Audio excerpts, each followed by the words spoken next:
हम पंछी उन्मुक्त गगन के। कविता का जो टाइटल है, शीर्षक है, वो है हम पंछी उन्मुक्त गगन के। तो पोएम स्टार्ट करते हैं, आप सब भी मेरे साथ बोलिएगा। हम पंछी उन्मुक्त गगन के पिंजर बनना गाएंगे, कनक तीलियों से टकरा कर पुलकित पंख टूट जाएंगे।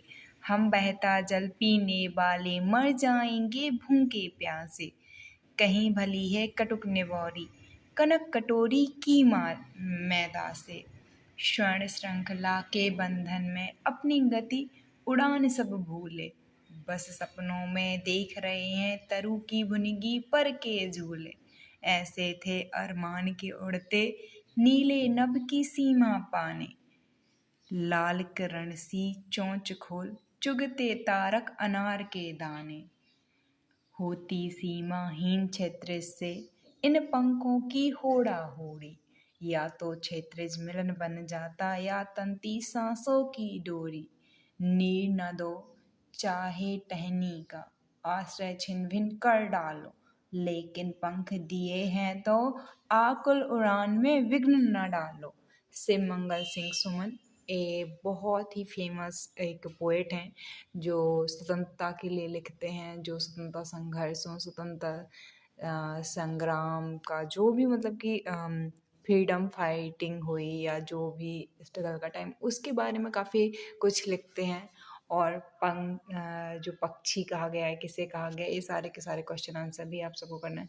यहाँ पे मोस्ट इम्पोर्टेंट मैं आपको याद दिलाना चाहूँगी कविता से आगे बढ़कर वाली बात में कि हम पक्षी पालते हैं, ये पालना उचित है या नहीं। लेकिन इससे पहले मैं क्वेश्चन आंसर भी बता देती हूँ। कविता से हर तरह की सुख सुविधाएं पाकर भी पंछी पिंजरे में बंद क्यों नहीं रहना चाहते। आपने देखा होगा, आप तोता पालते हैं, आप मैना पालते हैं, आप कोई भी पक्षी पाल लीजिए, मोर पाल लीजिए, वो अवसर मिलने पे भाग खड़े होते हैं। क्यों? ऐसा कभी सोचा है आपने? क्यों किसी को पिंजरे में बंद रहना अच्छा नहीं लगता? आप सोचो कि आपको सब कुछ दिया जाए लेकिन आपको एक घर में बंद किया जाए तो आपको कैसा लगेगा? उस पक्षी की जगह आप खुद को रख के सोचिए, एक ऐसा देश जहाँ पे आप रहें, आपको सब कुछ खाने पीने के लिए मिले, लेकिन आपको आपके फैसले लेने की पावर ना हो, तो आपको वहाँ पे कैसा लगेगा?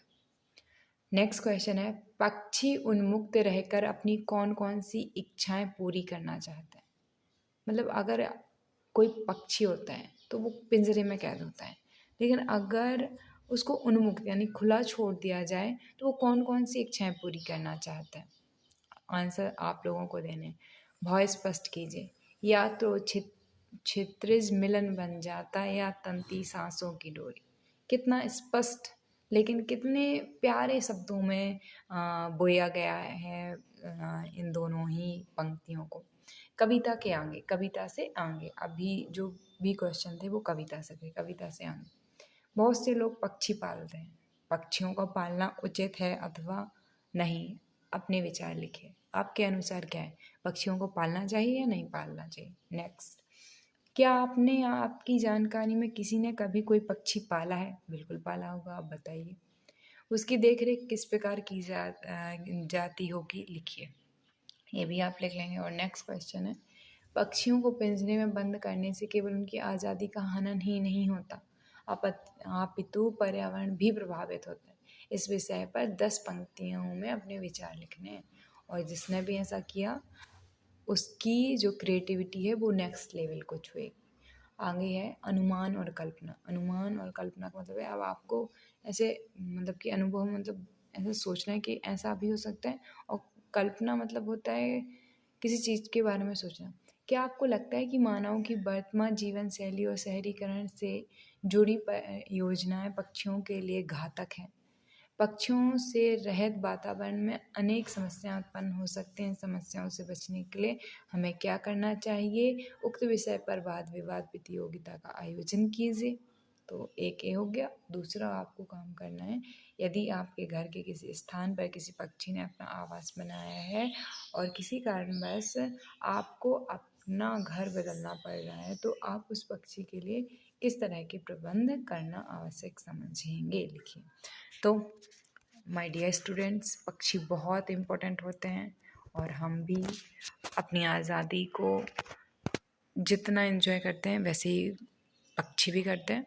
तो हमेशा ही सबको खुली आज़ादी दीजिए और आप क्या इन क्वेश्चन आंसर करना चाहते हैं, इन सारे क्वेश्चन आंसर के वो कर दीजिए।